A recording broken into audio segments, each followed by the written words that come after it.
go, brother. Send it to you.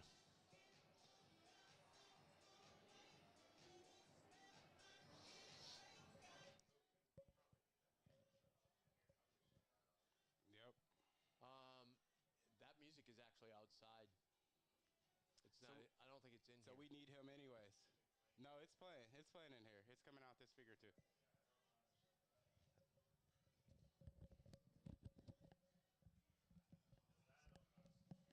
Yeah, this is. I'll just say from past experience, this is not unusual. Like for loudness, we've done shows like this before. I've just never heard this music. That might have been what actually happened the last time that they hit you with what is it, TNC or whatever. No, I don't think so. Because when you're listening, you can't really hear it. When you're listening to the podcast, you can't hear the music. I mean, it might be coming through one of these speakers, No, but it's coming through both of these. I've never heard it like this, to be honest. okay. This for sure, it's gonna pick up some feedback. Shit, break a screen, Jim.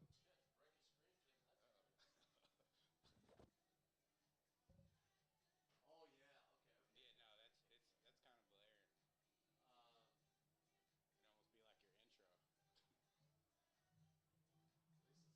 You going? Yeah,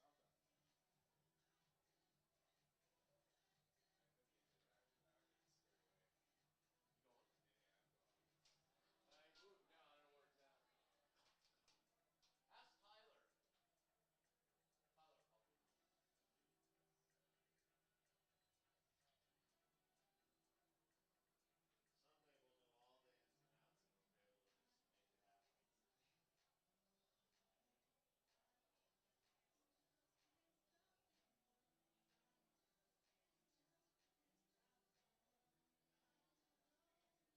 didn't shut it off out there.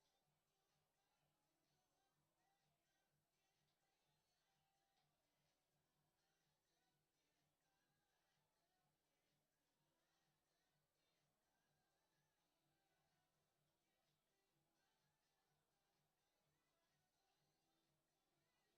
Austin, right? Yeah. All right, we'll leave him. There he is. There he is. Coming back this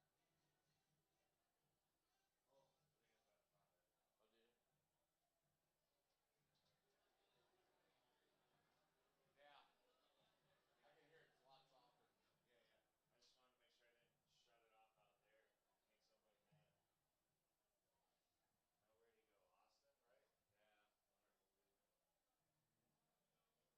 found it. You can.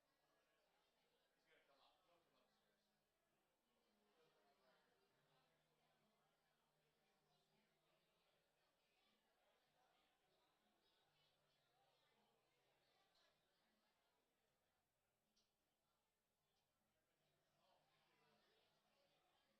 Tall. No, Mike. Oh, you talked to Mike? That's Mike, right? Mike's the head guy. Yeah. Oh, you talked With to the him? hat? Yeah. Yeah. Did you say anything? I asked him if he was putting it on the screen too. He didn't really say anything too much, but he's got the iPad in his hand. All right. All right, we'll see. I was like, two things for you. Can we turn that music off, and are you putting it on the screen? All right, here we go. We're ready. Count us down when you're ready. All right. I sent that to you, by the way. Yes, sir. Yeah. Let me get a mic check real quick. Yeah. One at a time. We'll start with Austin. 1, 2, 3, 4, 5, 6, 7, 8, 9, 10. Perfect. 1, 2, 3, 4, 5, 6, 7, 8, 9, 10. Sorry. I was like, what is that? Yeah, no, sorry. That happens to me all the time. Okay, then mic 3 will be our guest. Okay.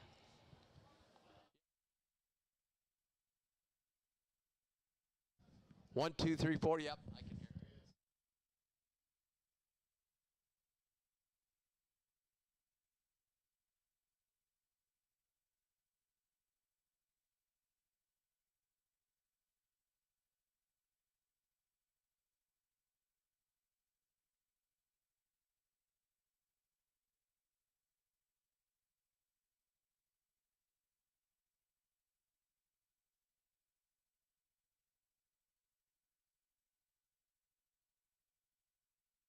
Welcome to Blue Jay Banner, the Blue Jay Banner postgame show live here at the Lead Fly Sports Bar in downtown Omaha. It is a packed house down here, and people coming in after the Jays' big win over Seton Hall, 79-54, and getting ready for the women's game against Uconn, which is going to be probably the largest crowd ever to view a women's basketball game here at Creighton. So, hey, thanks for joining us on YouTube. Make sure you hit that subscribe and like button. It helps us out a ton. Also, use that chat feature down below.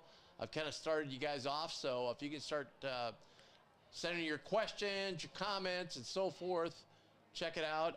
If you're viewing here in the bar and you got a question, just come up, knock on the door. We'll put the question on for you, and so forth. Our guest today, Ryan Miller, assistant basketball coach at Creighton University, will be joining us in a little while. And also JASEN GREEN will be joining us from the Jays later on. I want to thank our sponsors, CareMinders Home Health Care and Discount Window and Door of Omaha. Workmanlike performance today, a little slow in the first half, but we went on my last count was, so 79-54. So that means we had a 59-26 run to close out the game. Fair. Yeah, Seton Hall did a great job in their first 20 minutes, honestly, executing their game plan, which I think we all saw. Getting to the mid-range spot, able to knock that down, having those athletes there. But, I just think not having the bench and the couple players that they had kind of working themselves back into rotation was huge. And we just kind of saw a little more Fedor, right? Got some bench production, which we were very proud of. And I just think we're clicking on a lot of good levels right now. Yeah. A couple things with that. Number one, with Seton Hall, I thought they executed very well in the half court in the first half. Absolutely. Yeah. Slowed down pace, didn't allow us to get in transition. We played to their game plan, and I think we realized that we had to put our impression on the game, and second half came out with a little more of an edge. Yep, absolutely. All right, we're going to go, before we get to Coach's Corner here, we're going to go to our first sponsor, and that's the CareMinders Home Health Care of Omaha. When you're in need of care for your injured or ill loved one, please check out CareMinders Home Health Care. Their agency is comprised of certified caregivers who have many years of experience. You'll receive versatile, flexible, and customized care for your loved one, and it will give you comfort, peace of mind, and well-being. So check them out today. Go to caremindersnebraska.com. They have everything there that you will need to find out what you need to do when the time comes and you need their care. And then you can also give them a call, 402-532-1383. That's 402-532-1383. That's CareMinders Home Health Care of Nebraska. And it's time for Coach's Corner. Got my good buddy. Oh, yeah. Ryan Miller, join us, man. How you guys doing? Good to see you. We're doing great, Coach. Doing well. It's always good after a win, right? Look, this looks good. Yeah, a little Oh, pink, yeah. pink out game. By the way, you look good in the suit today, man. And hope I they love don't that. bring that back, man. I hope they don't bring that. You guys look much better.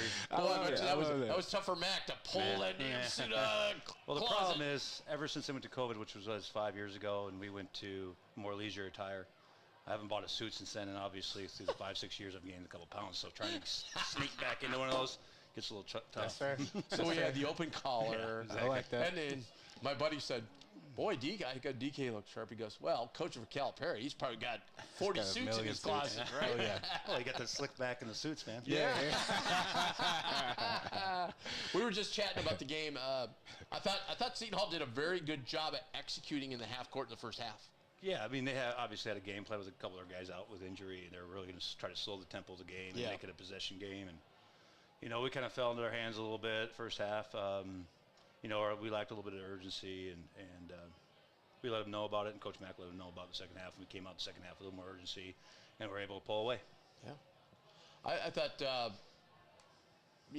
we've seen that. Teams just want to get in the mid-range. And again, it gets back to Kalkbrenner.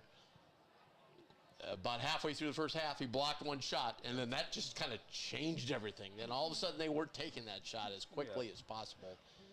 Well, it was a couple things. I mean, obviously they were winding down the shot clock to the last. Yeah, they were. And then they're probably game plan. They're going to be in the drop coverage that we are kind of known for with Calkin.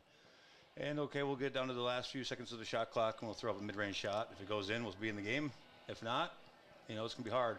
And we made a few adjustments. We raised up Kalkbrenner. We put a little more pressure on the ball in the second half, and the guys responded, and we took care of some business. Kind of took care of that backdoor wraparound pass too. They were getting home underneath the hoop, and we kind of defended that much better too as well. Yeah, I mean they were getting into the guts of our defense a little bit too much too. So we made some adjustments, and we needed some crackback stuff like, Kalk committing guys at the rim. They were able to get wraparound passes because nobody was covering that guy. Sure. And, second half, we made more of more noticeable decision to try to take that stuff away. Yeah. How juiced up were the guys coming in today to play? You know it's going to be a sellout. It's always a special day. Yeah. I mean, obviously the Pink Out games. I've been here. This is my fourth one. It is a very special day, and it's a big time event for the Hope Foundation and everybody that's been impacted by cancer. And just go out and play for them. Be excited about it, be able to play something more than your name on your back or your jersey in front. You're playing for people and families that have battled cancer, and it's a great game, and it shocks me every year how good the game is, how good the event is run by the administration and staff too. It's a great, well-run event, and we're able to raise a bunch of money. I think this one, since they've started it, I think we'll push it over $1 million raised. So pretty exciting stuff. Incredible. Just incredible. And it is really cool even today, the officials, when you do the Jennifer, they went over to the scores table, had placards, and stood there too. That was really neat. Neat deal. So a 25-point win, got a chance to get some guys in there. You know what the crowd's going to say? Oh, here we go, Fedor. Fedor's getting more and more comfortable out there, isn't he? Yeah, that's what we kind of said that on the bench. As time goes on, you can kind of see his confidence goes up, but also you need the staff's confidence and his teammates' confidence too. So, that doesn't happen overnight. People think, he gets eligible and you can just throw him in there and he's going to be ready to go, because of his experiences overseas and whatnot and his age. But the truth of the matter is, there's a process to this, right? And him not being with the top unit for most of the year because we didn't know if he'd be eligible, so we need to get those reps for those guys during the beginning of the year. He was out of a lot of those reps, and now you can see his confidence and his belongingness to U.S. college basketball. You can see his confidence just kind of showing his face and what he's doing out there as time goes on. Again, I think people expect him to just come in and be like that three-point guy because the fans love that, but he's a playmaker. He makes some terrific passes and knows how to find open man. Yeah, besides Steven and Jemiah, he's probably our third playmaking guy that we have out there. So if we want to hit the ceiling with this team, he's going to have to be out there some playmaking, not only, like you said, shooting threes, but he's got to get in the guts of their defense to be able to spray balls out and play make for others and get shots for Isaac, Jackson, Mason, Jason, whoever it may be, or flip ups to Kelk. He's going to have to bear some of that responsibility, especially since we lost Pop earlier in the year. So speaking of Isaac, all that work he's doing on that three-point shot, kind of getting that leg out a little bit. It's paying off. He's gotten that's 2 or 3 games in a row now. He's got one. Yeah, he's obviously Isaac puts a lot of time in the gym, so you're not surprised when you see his success. But again, you go into games. We talked about Fedor a little bit. Getting game reps, seeing the ball go through the net, gets your confidence, and you can see Isaac's confidence start to ooze outward through him too. And the other thing, too, I think what people don't realize, all the work he put in the offseason to improve his quickness. You saw that in display today. The one time he got down the floor real fast on defense, the other time on offense where he got out on the break. I mean, he's so much quicker than he was, say, a year ago. Yeah, that was a point of emphasis for him, obviously, being able to switch coverages and be able to get on smaller guys. And will you be able to cover those guys in space? We have the luxury of having Kelk back there, so you don't necessarily have to guard them one-on-one, but you have to know your principles, where to funnel them to, and have the wherewithal and quickness and angle work to be able to get there so it's just not a straight line drive. Yeah. How big was this win today in the past 2 weeks for confidence of the guys? I think it was good. I mean, we didn't like our first half urgency we played with, and it's a little bit how what Seton Hall did to us. They lulled us into, I would say, lack of urgency by the way they were trying to make it really a possession game, give credit to the coaches and stuff. But I think, being able to get in games, being able to play in front of people and be able to make plays, I mean, every time you do that, as you know, as a former player, you get more and more confident. And being able to get guys that haven't been in the rotation as much, playing more minutes, so not only they get confidence, but coaches and their teammates get confidence too is huge because in this sport, as long as you put in the work, confidence is a huge, huge thing. Absolutely. Yeah, and it all comes down to making shots in the first half. We had some pretty good 3 looks and just weren't dropping. Yeah, I mean, Yeah, but that's going to happen. That's part of the game. And at the end of the day, you just got to keep your foot on the gas. You got to stay urgent. Every possession matters. I mean, if you let a team like Seton Hall hang around, and then all of a sudden you look at it, there's 4 minutes left to go in the game, and you're up 3 points, it's anybody's ball game, you know? And that's their philosophy, not going in the game with their injuries and stuff. They kind of had to a little bit. Shaheen did. So we were able to get out there in the second half, play with more urgency. We actually pressed up a little bit more, made them speed up a little bit more. I think that really helped other guys too. Yeah. So we get questions from our listeners out there, and usually we answer them, but you got you here. Hey, who better to answer them? He goes, got a question about Ty Davis. He goes, what's Ty's ceiling over the next couple of years? He already looks like he's a natural ball handler, but seemed today to get downhill a little bit, and I agree with that. Yeah, Ty has a bright future. I mean, college first of all, if you're a freshman playing in college basketball right now, good luck. Good luck. You probably can name 10 guys maybe that make huge impacts for Power 5 or Power 6 programs, whatever it is now. So he has a very, very bright future. He has a ceiling to be the guy running the whole team, Stephen Ashworth type dude, but it's going to take a little bit of time. It doesn't happen overnight. The guys he's going against are grown men. College basketball is getting older, not younger. Just like anybody else, we're going to have some issues with losing Kelk and Ashworth after the season over. We'll probably try to fix some of those problems with older guys, just like everybody else, so we can maintain the consistency of a championship level program. And that's the way it's done right now. So it'll take some time, but he'll get there at some point. Ty comes in and plays with a lot of confidence, right, when he comes in. He has a ton of confidence, and you can see he's a coach's son. I mean, he's smart, he's intellectual, he knows basketball, knows basketball schemes.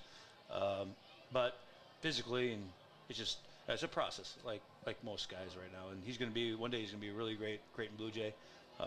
And in his time here, like when he gets his moments, he's done some good things. So we're pretty happy and proud of him there, too. Absolutely. We knew that the way the schedule was working out, the beginning of this Big East schedule was going to be really tough for us. Yep.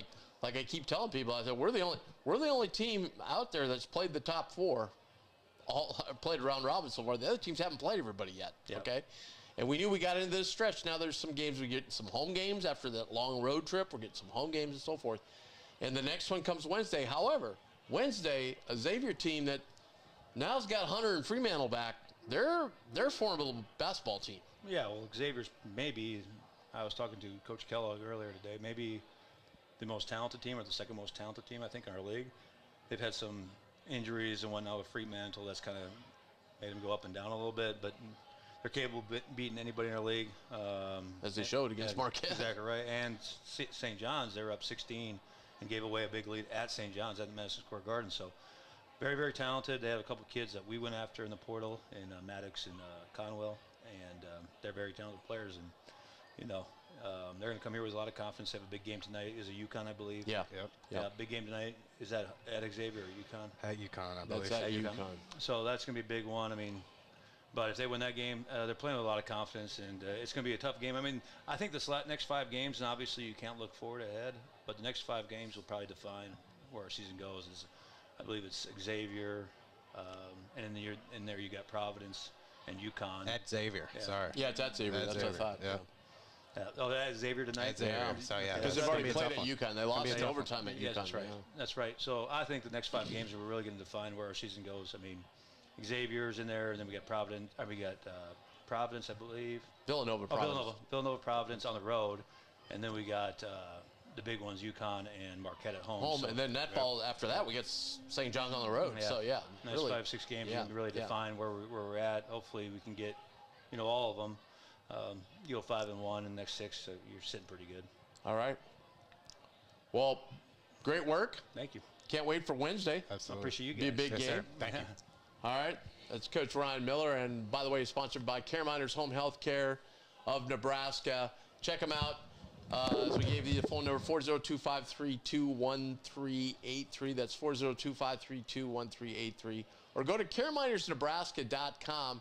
Check out all they have to offer. And you will be ready to get their services when the time comes for you to take care of your injured, ill, or senior loved one. That's Care Miners Home Health Care. As we were talking before Coach's Corner, so who came off the bench today? Who'd you like? Of course, Fedor, right? But Trout, I think, his confidence still is Charles bleeding keeps through. doing things, good things out there. And, you know, he got a 2-point field goal, which, you know, was rare. It was running the court. Like you said, he's got a little quicker this offseason, so he's playing some great defense on the defensive side. And he's just keeping that energy there. You know, he knows he's kind of one of those tweener guys where he could be starting or he could be sixth man. So just putting the effort in that's needed really at the end of the day. And you kind of seeing that from Mason as well too, right? Still not able to really hit the ocean right now, but he's working through those struggles, which is nice to see. Yeah, absolutely. I thought, all the guys that came off the bench today, I thought played well. I mean, I thought Fred didn't get a lot of minutes, but when he's in there, I thought he was good today. Played well. Ty played really well. Showed his aggressiveness again. Absolutely. Trout, like you mentioned. Mason still struggling from that perimeter. Still struggling from the perimeter. Still struggling just in general playing hard, on though. offensive end. But he's playing hard defensively. I think a lot of that's just confidence with, you know, like I said, he more or less had a leg injury, lower leg injury, you know, this offseason. And I just think he's trying to find his confidence back on the floor, right? And I think this is more or less, this is a new team. You know, granted, we have Kalk and Ash, who are, you know, some staples here, but trying to work in some new guys and build some chemistry, that's not easy, right? And they haven't been able to have a lot of court time. So, you know, just kind of seeing that game by game to grow, you know, internally is great. So who would your unsung hero today be? That's a tough one. Honestly, would still like to go with Ty Davis, just building off his confidence. But I think Fedor came in, didn't cover as yet. I think I said he was going to get 12. I think he had 9 per se. They took him out basically right at, you know, time, about 5 to 6 left. But I think Fedor, honestly, is the unsung hero. You know, of course, Neal got into foul trouble, so it kind of allowed it some extra time for Fedor. But absolutely, he made the most of it. You know, was able to play, get downhill a couple times. Respectitude, got him 4 fouls. So. Yep, was able to kind of get downhill, make some good passes, and like you said, some of his playmaking ability is, I think, underestimated in some regards. So really good, because there's times you think he's in trouble and he doesn't. He finds somebody. Right, you know? Right. And you know, they're huge overseas on just fundamentals. So being able to pass the ball is definitely something that's probably high on his skill list. And I just think we're going to see more and more of that as he gets a little more comfortable with ball and have an opportunity. Absolutely. I've got a worse call. What you like? No, I can't remember it.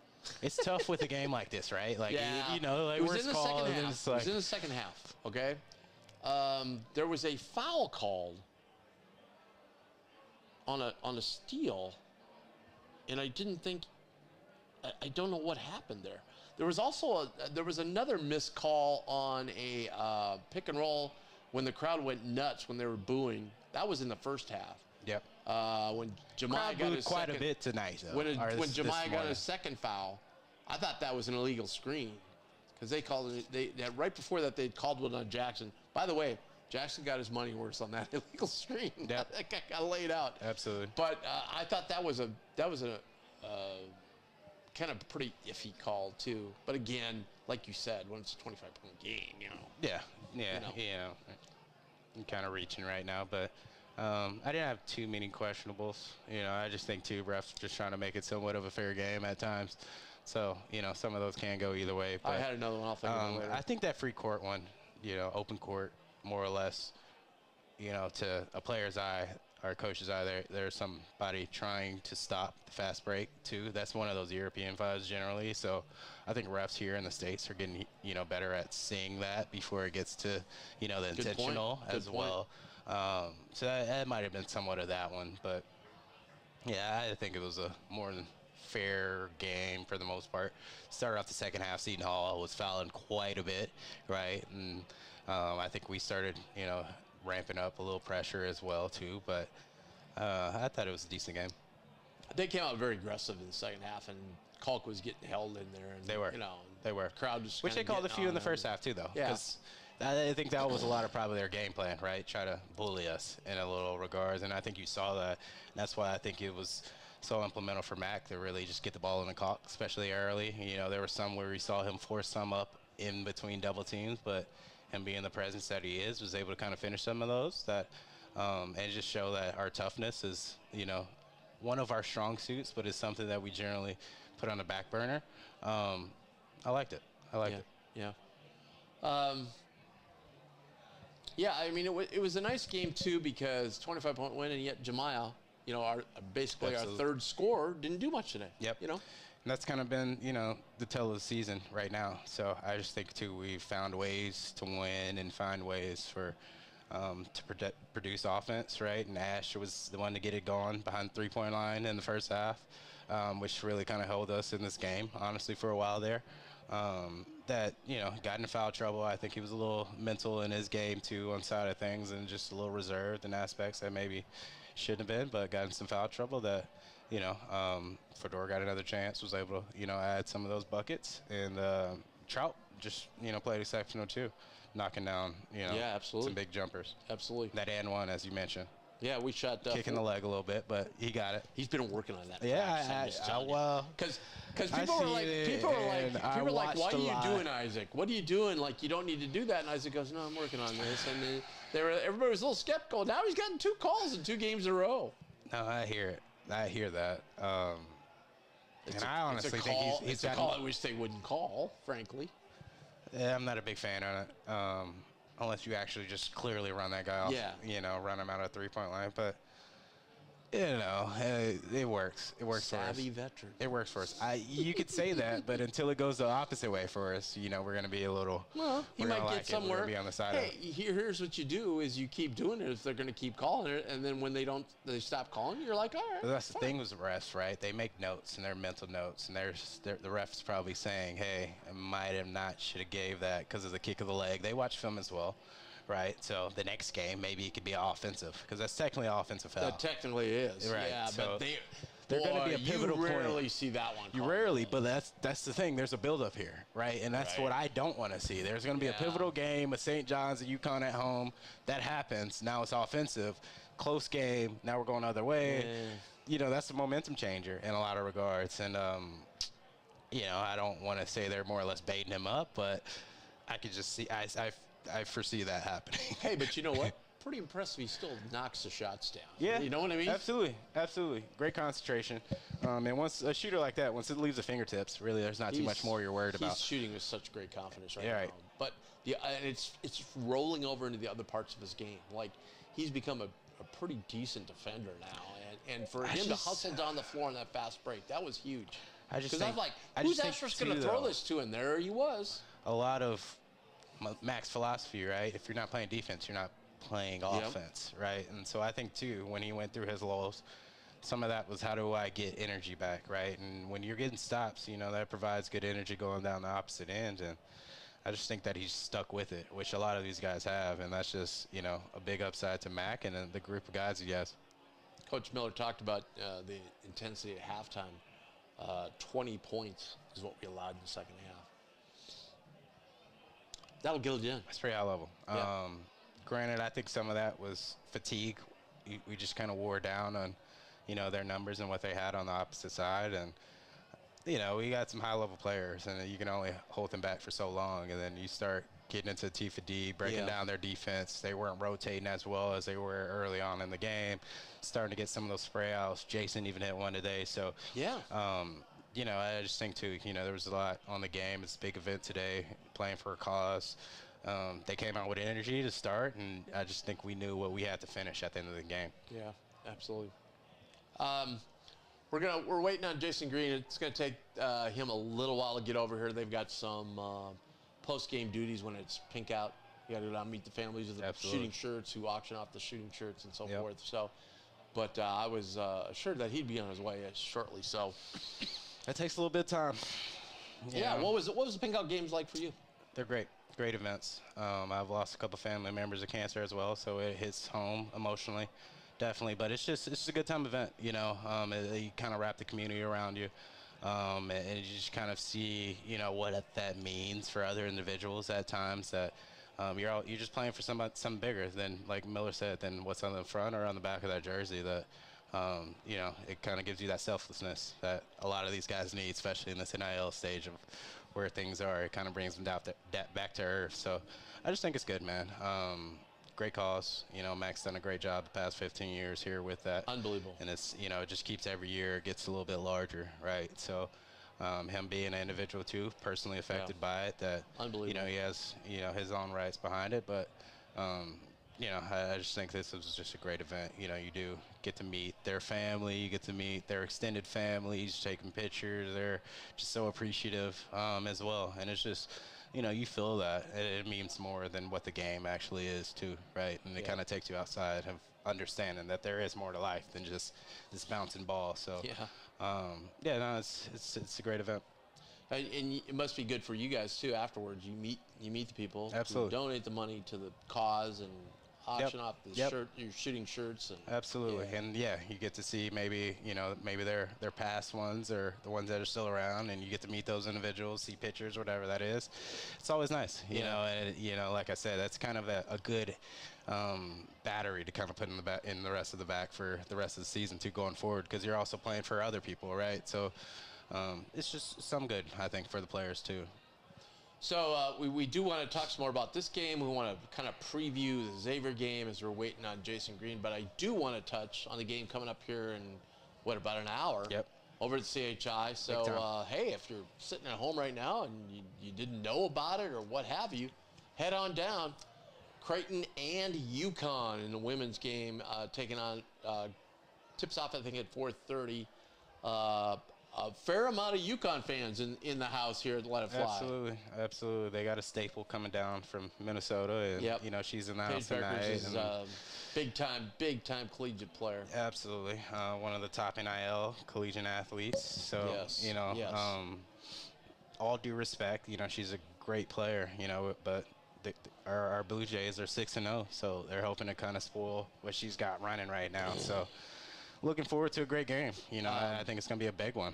Yeah, and the Jays have never played well at home against UConn. They battled UConn down to the wire a couple times in stores, but never done as well here. So, you know, Flan was kind of joking about, you know, how Gino had said, well, Flan's never going to go play in the big building. He's got such a home court advantage here at Sokol. And then the next year he turns around and does that. Yep. And Flan's kind of like, well, geez, what do I got to lose? I haven't been very successful in Sokol. So, but as Austin and I were talking to, and he can kind of expound on this, when you see players like Paige, the high-level women's players, it really blows you away. I mean, how good they are. Yeah, just true talent. And you can just tell they're well-experienced, and you can just tell they put those 10,000 hours into, you know. You know, I've grew up with two sisters as well, and a lot of times they were the ones out there being my defenders and things. So there was tactics and just, you know, moves and skills that they maybe picked up that they might not have seen at another stage. But true individual, just high caliber talent, you know. And I'm just excited more or less to see the game. I've been waiting to see her live, so I'm really excited for that. Yeah. And, you know, the Jays are right there, you know, right there with UConn as far as at the top of the Big East. So big opportunity for the Jays today. Absolutely. So we were talking with Coach Miller about Wednesday night at Xavier. Yeah. It's been a team that, like we mentioned, they took UConn right at the beginning of the season. They took UConn to overtime at UConn. And then they kind of had some struggles. They were still playing shorthanded. And then I think they really opened a bunch of eyes last Friday night when they went into Marquette and won. Marquette, yep. And I'm going to say, who was that they had at home? Conwell was that game winner, more or less, Villanova. They've just been trending upwards a little bit. Maybe them knowing, too. Maybe some of those guys who haven't been able to play are practicing, too, giving them some added energy. But they're banding together, you know, and able to string a couple together. And tonight would be huge, you know, picking one up at home against UConn. So, yeah, I'm excited for that game. That's going to be a really big game. It's for all sides, you know, us included, of how much we, you know, have in store for Wednesday. Yeah, to give you just an idea, you know, they struggled. They had that overtime game with UConn right off the get-go. And lost in overtime at UConn, and then lost by 2 at home against Marquette. Yep. So, I mean, you're talking. They're 4-5 right now. They could be what 6-3. Absolutely. You know, and then they beat Seton Hall, but then they lost 2 in a row. They lost to Georgetown, and they lost to St. John's at home. And so they kind of they beat DePaul, and they've got a little streak here. They beat DePaul, they beat Villanova at home, and then went to Marquette, as we talked about. And then, as Coach Miller said, they went at St. John's, had a big lead, lost the lead. It went to overtime. They ended up losing. So they've lost 3 games, 2 in overtime, and another 2-pointer that could have them sitting at 7-2 right now. To kind of give you an idea of how good this team is. Yep. You know, led by a great coach. Great coach. Great coach. And, you know, he's finding his ways to put these guys together, definitely. As Miller touched on, 2 of those individuals were people we were looking at in the portal. So it's definitely got some talent over there. You know, some injuries and health kind of caused this thing to kind of, you know, taper off a little bit. But they're finding their way. And as, you know, you add some of those key instrumental guys back to the group, you know, I think we're going to see a different side of Xavier and honestly more from our Big East, you know, possibly getting that bid. So, you know, it only makes our conference better, really, too, right, to see teams, you know, advance and more or less play at a higher level. So I'm excited for it. And like every night, you're now looking at these DePaul and Seton Halls that we've maybe seen these past 2 games. Some shots there, but, you know, just looking forward to kind of just seeing some high competition. Right. This is a game we're going to have to step up our game, especially in that, like, the first half today. Right. Which we might see, you know, we won't see the rotation as loose as it's been the past 2 games per se, right? Fedora might not be the 6th man off the bench, you know, coming for Xavier, but he might at this point, you know, who's to say that? But I just think we're going to see somewhat of that usual rotation that we're used to seeing, and some of our marquee guys playing some higher minutes. Yeah, I mean, we were talking during the game, and I'm like, wow, that's, you know, this is big for the team, and, you know, that Fedora's getting this together. And the guy talking to goes, yeah, big for the team, but maybe not so big for Mason and Jason. Yeah.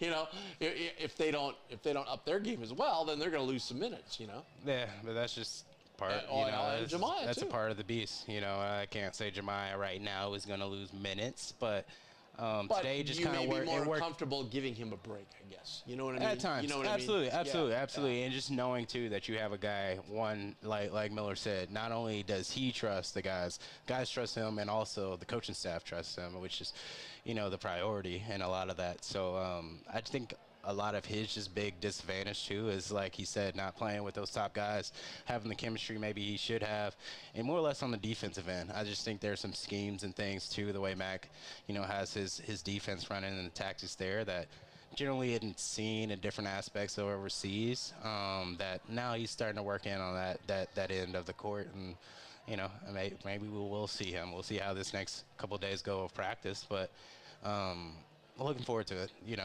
I just think there's a lot of confidence just brewing in the mix of all those guys, whether it's Jason, Mason, Fedora, Trout.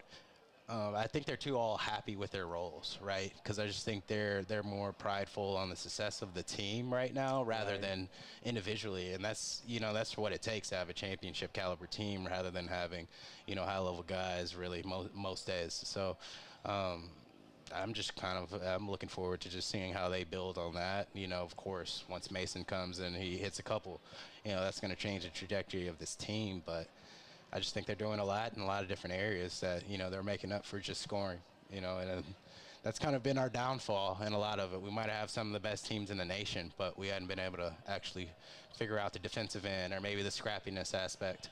So now they're kind of being this complete team, and people are just kind of falling into roles that, you know, they're still letting it fly when they need to, but they're also taking heed to the priority. Yeah. Let's take a look at the standings. So Marquette's 8-1. They won last night. They're 17-3 overall. St. John's 17-3 overall. Doesn't seem like they've won that many games. But you got to think who's running that shit, man. Yeah, you can never knock that. I know. DK would be in here screaming at the rooftop. You know, granted he's a Blue Jay, but yeah, you know, that's just who that individual is, and I think he's just kind of got those guys. So they're got a lock on them. 2, but they have a ton of games against the top teams left yet too. And then Creighton 7-2, Uconn 6-2. As we said, they'd be coming coming in shortly, and then the rest of the field. So we got time for a player profile right now, but before we do, we want to talk about Discount Window and Door of Omaha. Tremendous company. They are just fabulous, trusted all around the city. Great pricing. If you're looking for windows, check them out because they've got great pricing levels all up and down, the different kinds of windows that you want. The process from start to finish is amazing. I know because I had windows put in my house from Discount Window and Door, and the whole process was tremendous. So check them out if you're looking for new windows as we head into the spring and summer. You know, the energy efficiency is off the charts as well. So check them out. That's Discount Window and Door of Omaha, 402-884-8989. That's 402-884-8989. And our player today is none other than Mr. Jason Green. How you going, man? What's up, man? Well, doing really well. So what's thoughts on the game today? I feel like it's pretty obvious we started off a little bit slow. I think we might have underestimated them a little bit, and that kind of allowed them to stick with us for a little bit longer than we had thought. And then, I mean, second half came around. Coach got on us pretty hard at halftime just about our effort and things we need to do better. But when the second half came around, I feel like we turned it up a lot, and especially defensively. I don't think they scored in the first however many possessions it was. No, we went on a huge run there from when they were up 28-20, and then it was like 55 to 30 or something. They only scored 20 points in the second half, so good. Now, I'm going to talk about the defense. So in the first half, they were kind of executing what they wanted to do, right? Yeah. They were slowing the game down and so forth. Yep. But I'm just wondering in general.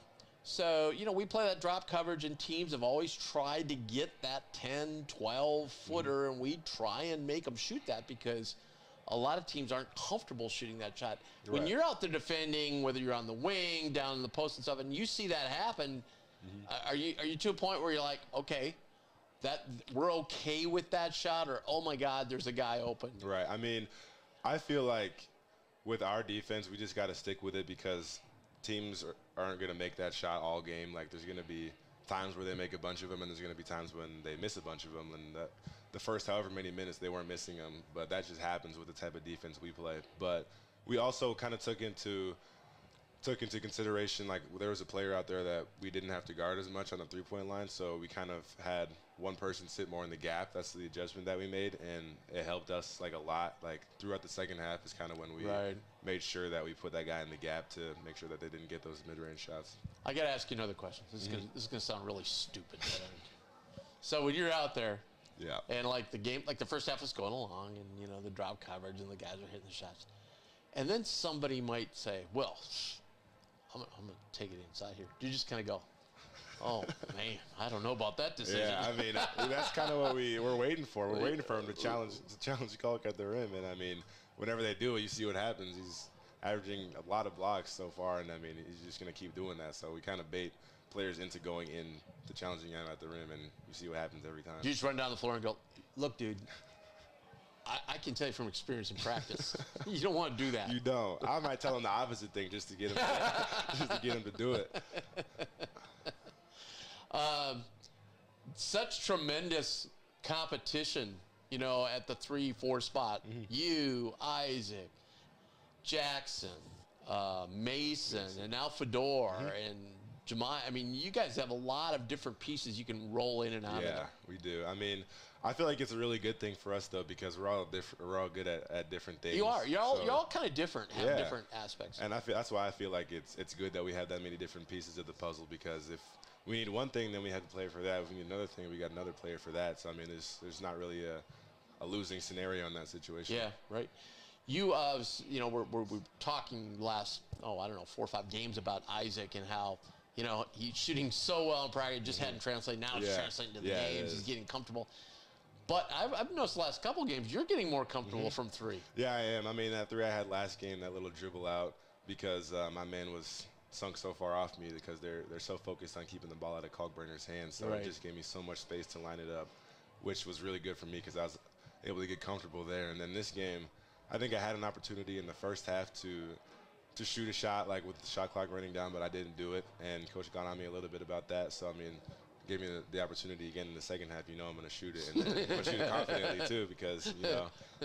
But, yeah, I feel like I'm getting a lot more comfortable in there, too, which is really good for us. Yeah, absolutely. It's great to get a couple games like this now, right? So you can get guys like Ty in the game. Fedora's able to play more and getting used to it, right? Yeah, absolutely. I mean, it's like games like this where we can have a little bit of comfort and just allow players that don't usually get as much time to get in just to get them more comfortable because we might need them at some point Sammy got in the book today. He did, yeah. I love that dude. Oh, yeah. Love that dude. I know you touched a little bit on just like the interchangeability of you three. How big has that been just as far as just buying into roles? I think it's been huge for us because that's one thing Mac preaches is just being a star in your role. And all of us, obviously, we know that some games we're going to play more, some games we're going to play less, and we don't really care as long as we're doing what we can do to help the team get the win. And I feel like all of us have bought into what we're doing, especially this late in the season, and it's been working really well for us. Absolutely. We're here with JASEN Green. By the way, thanks for coming over. I know today's nuts with the women's game going on later and parking and everything. Yeah, it took like an hour to get here, 5-minute drive. Hope you didn't have to walk like 40 miles. Thankfully, I found a pretty good spot. Oh, nice. Yeah. Well, that's good. Tim should have valet for you, shouldn't he? Yeah, sure. He should. He should. Maybe next time. He should. Just another thing on Tim's list. Yep. Get valet. I'm putting that priority, Hey, Austin, that'll be next year. I'll get a text from McHugh going, hey, you need to have parking spots for these guys. That's priority, Tim. It is. Yeah. So we were talking about, we've had a couple of games now. We knew this part of the schedule was going to kind of flip around our favor, especially got off that road, that 4 out of 5 on the road. Now we have some home games. Big home game wins against Xavier. This is a team that, we were just looking at their schedule. They've lost 2 overtime games and another game by 2 points.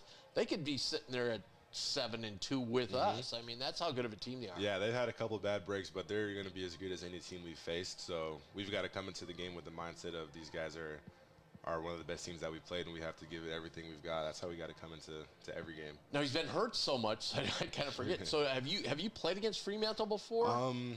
I don't think or I against have. Against Hunter? I think I played against Hunter. Hunter, yeah. Yeah, but not Fremantle. Yeah. Last year when I played. I don't think they've been together for a couple of years because of the injuries and so forth. And man, with both those guys back, that's probably as good a 1-2 punch down low as anybody's got in the conference. Yeah, it is. It'll be a tough one, but I mean, I'm pretty confident that we can do what we do, and I mean, it'll be a tough game, but I feel like we can get it done. Oh my God! How did say that? Yeah. I looked up Texas was down by 7 absolutely. with like a minute and a half left. Absolutely.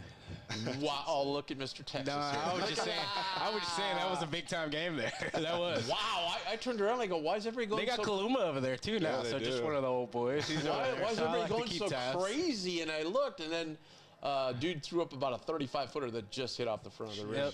Yep. Wow, that's a big win for Texas. Another point on that. On the bubble. Jason, are you going to go watch one of the childhood friends play, or what's that? I would if I could, but I mean, this will be a good game, though. I saw it. One of my friends was talking to me about it. We played on the same high school team as me, but it should be a good game. I'm definitely going to watch this once we're done. That's fair. For sure. Do you watch much of his games, or? Oh, yeah, I do. He's doing really well. And last year I also watched him a bunch, too. Nice. But I feel like he could have gone to the league last year, but I mean, his decision. That's fair. It's kind of a big game for Wake because they haven't had a lot of high quality wins, and in the ACC they're not going to get a lot of high quality wins. So this is getting Duke at home is about as big as it gets. That's rare to say now too, Tim. What's that? A lot of high quality wins in the ACC, right? Like times are changing. That's it, man. I mean, you got Duke. You could say North Carolina's in the field anyway. Actually, team nobody talks about is a high-quality win right now is Clemson. Yeah, I mean, they're probably the second-best team in this league right now, although I would argue it's probably Wake. They just haven't played the upper echelon yet. Well, we're going to find out today. It's 7-4 early for Duke. So what's that? How's school going? Back? Are you excited to be back at school? Yeah, I'm excited a little bit. I mean, I'm taking, I think, 5 classes this semester. But it's going well so far. I like all my teachers. I got Isaac and Shane in a couple of my classes too, which will be good. Especially when we're on the road, we can just help each other out a little bit. Oh, that is cool. Yeah, no cheating, obviously, but we'll just give each other a little help. And but yeah, classes are going pretty well so far, and hopefully this is gonna be like that throughout the whole. Who's the guy from first day, like August 1, till now? Who's probably the player that's made the biggest improvement? From And there might be somebody that doesn't play that much, or it might be somebody who plays all the time. right, But yeah. Talking just this season. yeah. Are you talking academically or? No. Oh, I wouldn't know academics. yeah, that's right. I was confused there. I didn't go to school till like Thursday at noon most weeks. So. I would actually say it's Fedor, because not because of his like skill, but because of how he thinks now. Like it's so hard to come into this program and be able to play right away, just because of how much attention to detail there are to like a bunch of specific things. And when he came in, he was really struggling just with all the concepts and stuff. Like stay on your feet whenever there's a shot fake or and no outside, like just a bunch of stuff like that. But as time went on, he kept getting better and better each day, and now I feel like he's the best player that I've seen him so far. Which is Would really you say good. scout team more or less helped him too? Kind of get to that pace a little faster? It definitely helped him get comfortable for sure, and he got a lot more touches when he was on the scout team too. And then, like Mac would still get on him if he did something wrong, even if he was on the scout team, which is really good. So he got a lot more time on the floor, which ultimately helped him. Yeah, absolutely. Jason, thanks so much. Yeah. Appreciate you stopping by, very much, fighting guys. all the Yes, sir. parking Yes, sir. today. Appreciate it. And his appearance is sponsored by Discount Window and Door of Omaha. I want to thank them as a sponsor of our show. If you need windows, check them out. That's Discount Window and Door of Omaha. They're America's window store. Their phone number is 402-884-8989. Check them out, and you'll be happy you did, I'll tell you that. All right, so Wednesday, another big game, buddy. Yep. That's that might be one of the biggest ones, honestly. I think we're kind of sleeping on a little bit, especially how after tonight. We'll see how tonight goes. You know, got Uconn at home. Like you said, they just beat Marquette on the road. I think it's going to be a big game regardless. It's going to be a big tester. You're going, first, like you said, we're going against a great coach. Yeah. You know, he knows Mac. Mac knows him. So, that's number one. Number Game two, you got huge. two guys down low. Sure, we've got Kalkbrenner down low, but they've got two guys. And these are different. You know, Fremantle's not going to be scared to go against Kalkbrenner. He's going against them tons. Not at all. Not at all. And Hunter's a different player than Fremantle. Hunter's more of a physical power Physical, guy. explosive type guy. Fremantle's more or less going to get behind the arc a little bit, space caulk out. Yeah. So, it's going to be, some chess matches going on between Mac and Miller there. Yeah, and I think it's probably going to boil down to how well the guards play in each team to Absolutely. get that win. Yeah, I'm excited for this one. All right, we won't have a Blue Jay banner on Monday, but our next show will be the postgame after Xavier's show. So thanks so much. If you're watching on YouTube, thanks so much for watching. Make sure and hit that subscribe button. It helps us out a ton. And we will be back with you on Wednesday. Have a great weekend, everybody.